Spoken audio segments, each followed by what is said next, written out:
afternoon. Okay, welcome. I'm Kristin Hayward. I'm the Assistant Deputy Minister responsible for the Wildfire Service with Natural Resources and Indigenous Futures. And Christine and I are here today just to give an update on the wildfire situation. I'll begin by giving a few of the stats on the fires. There are 81 active fires burning in Manitoba today. We've had 235 fires to date. The 20-year average for this date is 187. Most of the province has a high fire danger level. We are following 16 fires that are near communities or have the potential to impact communities. And I'm going to run through those for you, so it's a bit of a list here. I'll start in the north in the Lynn Lake area. North 2 continues to burn out of control, though good containment is in place and holding in areas near the community. This fire is over 80,000 hectares. North 42 is south of the community of Lynn Lake and impacting a hydro line that services Lynn Lake and Marcel Colomb First Nation. This fire is over 5,600 hectares and remains out of control. In the Leaf Rapids area, fire North 26 is about 14 kilometers from the community of Leaf Rapids and is over 5,100 hectares. The fire has been less active in recent days due to very small amounts of precipitation in that area, but is expected to pick back up as warmer and drier conditions return. North 47 is east of Leaf Rapids, south of Provincial Road 493. This fire is about 2,000 hectares and has the potential to impact the hydro line that services Opipon, Napiw, and Cree Nation. In the Thompson area, North 61 is about 15 kilometers north of Thompson and is over 6,000 hectares. Crews are working to establish fire guards in key areas and are setting up value protection on assets, including the airport. Fire North 10 at Tatasqueat Cree Nation is once again active. On July 4th, the fire raced through an area of the community and unfortunately has resulted in the reported loss of 7 structures. In the Cross Lake Pimicikamat Cree Nation area, Fire North 5 is active, primarily in the area near Genpeg and Whiskey Jack Landing. The fire is in close proximity to Highway 373 and is expected to result in intermittent highway closures due to fire and smoke. Fire 55 is located northeast of the communities and is about 3,000 hectares. Personnel are patrolling for spot fires both in the community and on islands in the lake to try to prevent this fire from spreading onto the mainland on the community side of the lake. Finally, crews are working on out-of-control fire about 7 kilometers from Woboden. This is Fire North 76. This fire was about 44 hectares at last report. Moving into the western region, West 17 and 28 near Flin Flon, Bakers Narrows, and Sheridan areas are still 2 separate fires, but together are impacting nearly 378,000 hectares. Both fires remain out of control, though good containment is in place in the immediate vicinity of the communities. Work continues to address hotspots, and as things dry out, we do expect to see more smoke popping up in areas of this very large fire complex. There are 3 fires impacting the Snow Lake area, fires West 52, 53, and 59. Resources have been assigned to the area, and we have West 59 under control. The other 2 remain out of control, but are approximately 24 and 14 kilometers respectively away from the community of Snow Lake. Fire West 25 at Puckatawagan is being monitored. There has been some activity on the north end of this fire, but the area around the community remains contained at this time. Finally, in the eastern region, Fire 61 remains the primary concern. The fire has grown about 3,000 hectares in recent days north into the Atikaki Provincial Park. The fire remains hot and active mostly in northern areas, with some intensity also observed near Beresford Lake. Crews are working to address hotspots, hold the progress made to date, and contain those active areas on the north side. In terms of out-of-province resources, we have 141 personnel assisting us from other jurisdictions, including 127 firefighters and 14 incident management team and overhead personnel. This includes 100 firefighters and 2 agency reps from Mexico, 8 firefighters from Wisconsin and Michigan through our Great Lakes Forest Fire Compact, 19 firefighters and 1 agency rep from Parks Canada, and an 11-person incident management team from Parks Canada. And I think I'll leave it there and turn it over to Christine for the rest of the update. Thank you, Kristin. I'm Christine Stevens. I'm the Assistant Deputy Minister responsible for the Manitoba Emergency Management Organization. Currently, there are 7 states of local emergency across Manitoba, and 6 communities are currently evacuated. That includes the town of Lynn Lake, the Wallace Lake Cottage Association, Marcel Colombe First Nation, Matthias Colombe Cree Nation, Tatasqueyac, and areas of Nopaming. This morning, the town of Leaf Rapids announced evacuation starting tomorrow as of 9 a.m. Currently, over 6,600 Manitobans remain evacuated. And what I'd like to talk about is some of the resources being allocated. So since the beginning of our wildfire season, over 600 structural firefighters from over 100 fire departments across Manitoba and the Manitoba Fire Service have stepped in to support the wildfire response efforts. And that does continue to reflect, a province-wide rallying around this event. Currently, there are 64 personnel from the Office of the Fire Commissioner and the Manitoba Fire Service that are deployed to support value protection and planning operations in Lynn Lake, Leaf Rapids, Split Lake or Tatasqueyac, and Thompson. I'll leave it there for now.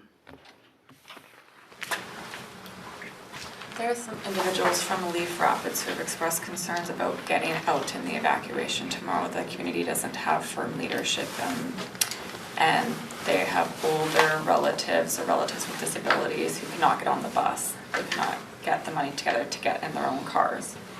How is the province going to support them? So the province is actively working in Leaf Rapids and has been actively engaging with the community. There's boots on the ground in the community that are working to coordinate the evacuation. So transportation has been arranged. Folks who require additional supports have been identified and will be supported through the evacuation. They're saying that they haven't yet been able to speak with anyone from the province. They've called around, they tried to get support, but they haven't been able to get it. You're just saying that's not the case? We do have folks in the community coordinating the response on the ground, so we are there supporting. The mayor of Thompson is saying that there could be an evacuation of the city of Thompson. If that happens, the province has enough resources to welcome all those evacuees. When there's a situation similar to what Thompson is experiencing right now, it's important to pre-plan and be ready for everything.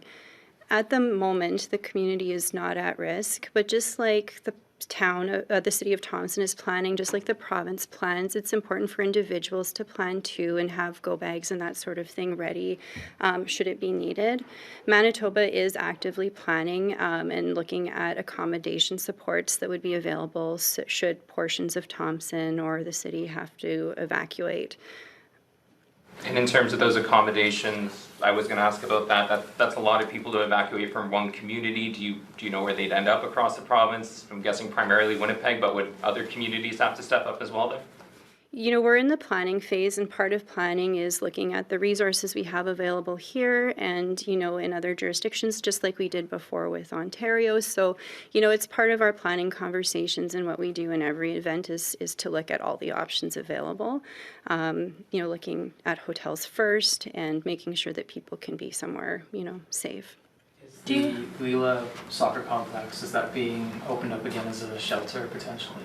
So Lila will become a registration center as of tomorrow morning, and it will be, it is being stood up just in case it is required. We're proactively working on that to make sure it can open as a congregate shelter if needed.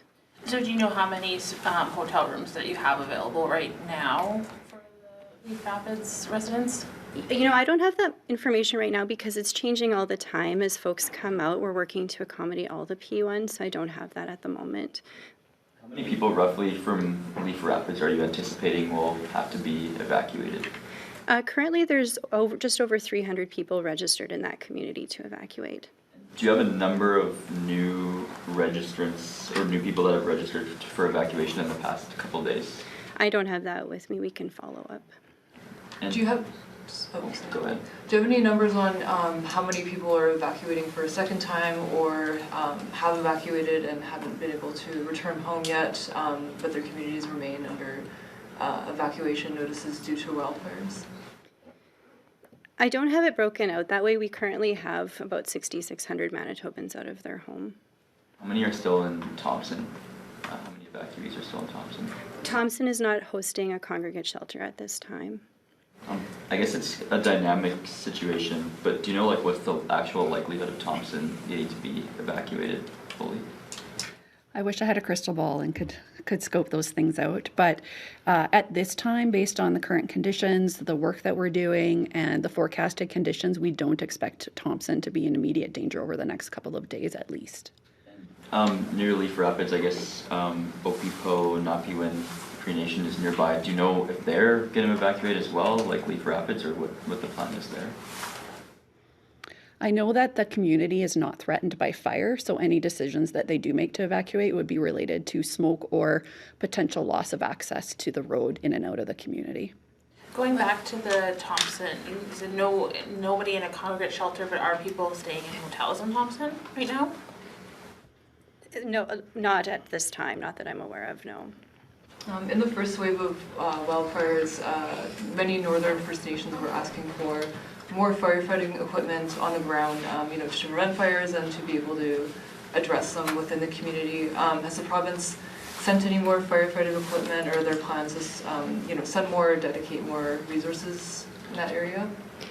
You know what, the Office of the Fire Commissioner is staging Thompson as as a staging ground for firefighter and equipment and resources that they can then deploy to the north as required. So there is, equipment and staff available if needed.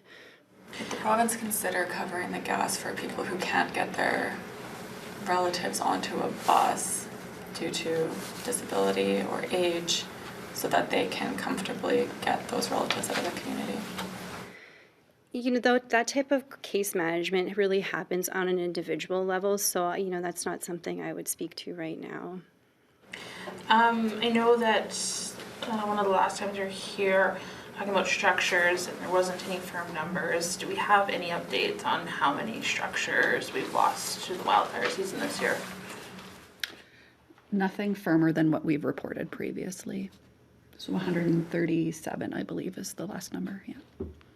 What have you learned from, the first round of evacuation efforts, and, do you plan to do anything differently to make it go smoother this time around? So, in terms of pre-planning, I know that there's been pre-registration occurring in communities that could be at risk for evacuation, and that allows the Red Cross and emergency social services to really hone in on folks that might need some additional supports. So that's been happening on an ongoing basis in communities that need that. And obviously we've been doing forward planning for accommodations and other elements of support that would be required. The situation seemed to really escalate late last week and over the weekend after seeming to be a little bit calmer for a few days at least. What sort of drove that? What was the reason for this escalation in fires? It's been lightning starts. So we've had a lot of lightning go through the province. When numbers were really escalating, we were seeing over 25 new fires every 24-hour period popping up. So I think, as we've mentioned before here, when lightning strikes, it can take 3 to 5 days, sometimes even longer, for that smoke to pop up. So that's what we're dealing with now, is a lot of starts from lightning, and more forecasted on the horizon, unfortunately. There's rain in the forecast coming up, is that correct? There's some scattered or isolated chances of rain. There's rain forecasted more so for the southern and central parts of the province than the areas where we would like it to be. So the lightning that's been forecasted, is that in mostly northern Manitoba? There's a minor risk of thunderstorms through northern Manitoba today, and then again midweek around Wednesday we're seeing potential for more convective activity as well. So, and that's province-wide. Inland Lake, has that community lost power? Did that power cut happen or not yet? As of noon, they have not lost power. I understand there's someone on Zoom. Yes, we have two reporters on Zoom. One question, one follow-up. We'll start with Timur Durrani from the Globe and Mail. Hi, thank you so much for taking our questions today. I guess my first question is there a need at this point to declare a province-wide state of emergency again in Manitoba? And at what point would that need for such a declaration happen if it were to happen again? So, we continue to monitor the situation, and we are able to respond to this right now with the resources and tools available to us. So today, we're not considering a state of emergency in Manitoba, and, we continue to reevaluate, and we will, do what the moment calls for if the situation arises that does require us to do that in the future. Okay. My second question is a confirmation of two different things you said today. So you've said, I think the number of the total people that you mentioned was 6,700 evacuees right now. Could you confirm that? And then also you said 81 active wildfires today. Both of those numbers seem quite large, right? So I'm also trying to get a sense of where and how this compares in terms of earlier in the summer, because 81 fires seems like a lot, but I know that not all of those are as intense or the size of those are not comparable to before. Could you sort of explain that a little bit? Sure, I can take the first part of that question. Currently, there's approximately 6,600 evacuees out of their homes. And, at its peak, previously we had over 22,000 Manitobans out of their homes. And I can hand it to Kristin for the other part. Sure. Yeah, you're right. The number 81 is a lot larger than we've been reporting early on, but it's not crazy unusual. What we do see normally around July and into August is an escalated level of activity due to lightning and thunderstorms that move through the province. So you're just looking at the average number of fires we would have had. The 20-year average for this date is 187, and we are at 235. So we're definitely above average for the number of fires we've had so far this year. And I don't have the number in front of me, but we will definitely also be high in terms of area burned because the number of fires we've had that have been very large is abnormal. Okay, moving now to Radio Canada. Gala Dion, one question, one follow-up. Yes, thank you for your time. You mentioned in Thompson there was no more people going into hotels, but on the MB Ready app, it says that the Thompson Reception Center at Burntwood Hotel is open. So I was just wanting to get some clarity on that. So that is a center where folks can register so that we are aware that they've evacuated. It allows them to be connected with Red Cross resources, but currently Thompson is not a host community for evacuees.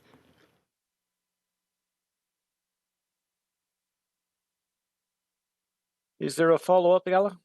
That's all. Thank you. Okay, we'll throw it back to the room now. Thank you. Any additional questions in the room? Are you able to just provide like a little bit more information on the decision to evacuate Leaf Rapids and sort of how that came together? I'm not sure if either of us would be necessary. I mean, what I can speak to, it's a community decision. So what I can speak to is looking at the fires surrounding that community, especially the one that is closer to the community, which I can give you the number of, which is Fire North 26. Although it's not threatening the community at this time, our conversations with the community will have been looking at predictions for what could happen based on forecasted wind conditions, forecasted precipitation. And so that would have been part of the information that factored into their decision. Okay, thanks guys.